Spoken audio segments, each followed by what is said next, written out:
কাঁচা লঙ্কার official YouTube চ্যানেলে সবাইকে জানাচ্ছি একটা ওয়ার্ম ওয়েলকাম। আশা করি আপনারা প্রত্যেকে খুব ভালো আছেন। কল্লোল লাহিড়ীর লেখা ইন্দুবালা ভাতের হোটেলের বইটা যারা বই পড়তে ভালোবাসেন তারা সকলে পড়েছেন। খুলনার কলাপোতা গ্রামের ইন্দুবালার বিয়ে হয়েছিল কলকাতাতে। ছেনু মিত্তির লেনে ছিল ইন্দুবালার ভাতের হোটেল। এই ইন্দুবালার জীবন সংগ্রাম এবং তারই ভাতের হোটেল অপূর্ব একটা গল্পের বই। এই গল্পের বইতেই ছিল নানা ধরনের রেসিপি যেটা ইন্দুবালা তার নিজের হোটেলে বানাতেন। সেখান থেকে আমি আজকে বানাবো চিংড়ি মাছের হলুদ কালা ঝোল।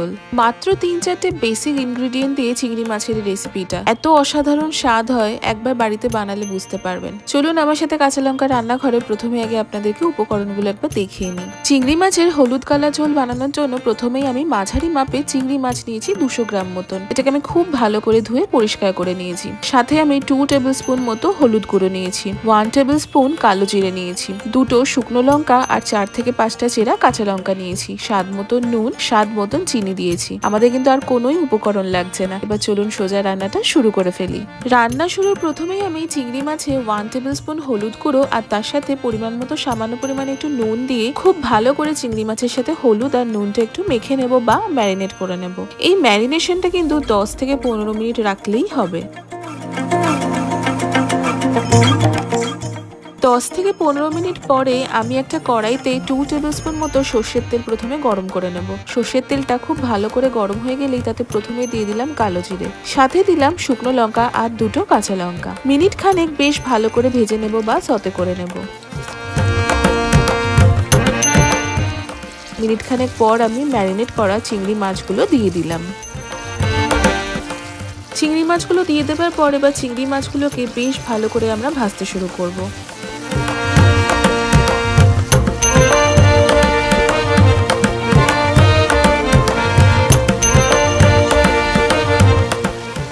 মাছ যতক্ষণ ভাজা হচ্ছে আমি অন্য একটা বাটিতে 1 টেবিল স্পুন মতো হলুদ গুঁড়ো দিলাম আর দিলাম স্বাদ মতো নুন। তাতে আমি সামান্য পরিমাণ গরম জল ঢেলে বেশ ভালো করে মিশিয়ে নিলাম। আপনারা যদি চান আপনারা কিন্তু কাঁচা হলুদও ব্যবহার করতে পারেন। কাঁচা হলুদটা ভালো করে ছাড়িয়ে শিলে বেটেও কিন্তু ব্যবহার করতে পারেন, তবে আমি হলুদ গুঁড়োই ব্যবহার করলাম। ওইদিকে দেখুন চিংড়ি মাছগুলো কিন্তু সুন্দর ভাজা হয়ে এসেছে। এবার আমি ওপর থেকে একটুখানি চিনি দিয়ে দিলাম। আপনারা যে যেরকম চিনি পছন্দ করেন সেই পরিমাণ চিনি ব্যবহার করবেন। চিনিটা দিয়ে ভালো করে একটু মিশিয়ে নিচ্ছি। চিংড়ি মাছের সাথে চিনিটা ভালো করে মিশিয়ে নিয়ে এবার আমি যে হলুদ গোলা জলটা বানিয়ে রেখেছিলাম সেটা আমি ঢেলে দিলাম চিংড়ি মাছে। এবার ওই সেম বাটিতেই আমি আরো হাফ কাপ মতো জল ঢেলে ভালো করে মিশিয়ে ঢেলে দিলাম। সাথে 3টে চেরা কাঁচা লঙ্কাও দিয়ে দিলাম। এবার এখানে একটা কথা বলি, আপনারা যদি বেশি ঝোল পছন্দ করেন তাহলে কিন্তু এখানে আরেকটু পরিমাণ জল দিতে পারেন।